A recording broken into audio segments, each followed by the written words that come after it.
৭১ সালে দেখি নাই, আমরা শুনেছি পাক হানাদার বাহিনী জিজ্ঞেস করত মুসলিম না অমুসলিম চেক করার জন্য, বলতো কালেমা বল, কালেমা বাতাও। তো যারা কালেমা বলতে পারতো পাকিস্তানি বাহিনী নাকি ওদেরকে ছেড়ে দিত, শুনেছি। তো একজনকে এক বাঙালিরে পেয়ে তার মাথার মধ্যে বন্দুকর নল ধরে বলতেছে কালেমা বল সালে, কালেমা বাতা, কালেমা বল। তো ভয়ের চোটে এই দোয়া পড়া শুরু করছে। ও পড়তেছে লা ইলাহা ইল্লা আনতা সুবহানাকা ইন্নী কুনতু মিনাজ জালিমিন। পাকিস্তানি বলে সালে ইয়ে তো মুসিবত কা কালেমা है। বাঙালি কয় হাম তো ভি মুসিবত মে है।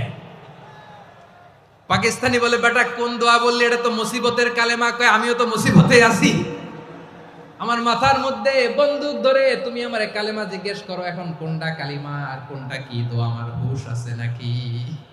প্রিয় ভাইরা, আসলে এটা দোয়া উল মুসিবা, বিপদে পড়লে এ দোয়া পড়তে হয়।